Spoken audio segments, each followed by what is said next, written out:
સુરત મહાનગરપાલિકાના કોર્પોરેટરો પર ગેરકાયદેસર બાંધકામોથી લઈને ગેરકાયદેસર બાબતો છાવરવાના પ્રયત્નો થતા હોવાના આક્ષેપો છાસવારે લાગતા હોય છે। ત્યારે આ વખતે દારૂના અડ્ડા અને જુગાર રમનાર પાસેથી પૈસા વસૂલવામાં આવતા હોવાની ઘટના સામે આવી છે, જેમાં પાંડેસરા વિસ્તારના ભાજપના શરદ પાટીલ નામના કોર્પોરેટર દ્વારા મહિલા બુટલેગર પાસેથી વારંવાર રૂપિયાની માંગણી કરવાની વાત સામે આવી હતી।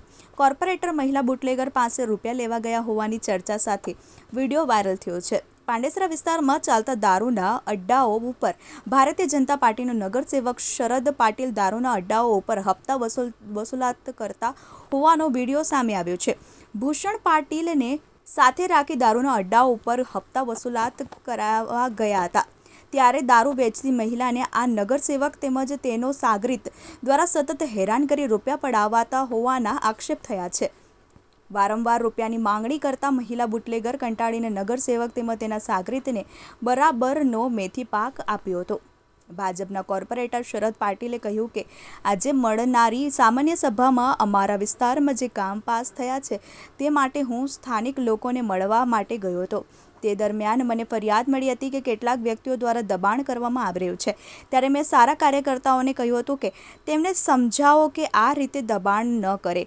ત્યારબાદ હું ત્યાં પહોંચ્યો હતો, તે દરમિયાન આ ઘટના બની છે। બાકી બધા જે આક્ષેપો છે તે ખોટાનો ઉપજાવી કાઢેલા છે। જય શ્રી રામ। હું શરદભાઈ પાટીલ, કોર્પોરેટર વોર્ડ નંબર 28। ગઈકાલે એક વિડીયો વાયરલ થયો છે, પરંતુ વસ્તુસ્થિતિ એની જુદી છે।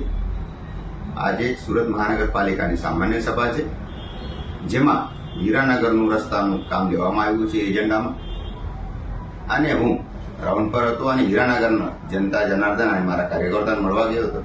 સ્વાભાવિક છે, કાર્યકર્તાઓને અપેક્ષા એક પછી એક કામ કેવા કરે, એટલે એમને બીજું એક કામ કીધું કે સાહેબ આ રસ્તા પર દબાણ કરે છે અને અમને જવા આવવામાં રસ્તો રહેતો નથી, એટલે હું મારા કાર્યકર્તાને મોકલ્યો અને કીધું કે ભાઈ જઈને કહે કે રસ્તા પર દબાણ ના કરો, પરંતુ એમને આ ખોટી ઉપજાવી કાઢેલી વાત કરી છે। એટલે આ વાહિયાત તદ્દન વાહિયાત અને ખોટી વાત છે। મેં મારા વિડીયો સાથે એજન્ડાની કોપી પણ આપી છે। ભારત માતા કી જય, જય શ્રી રામ।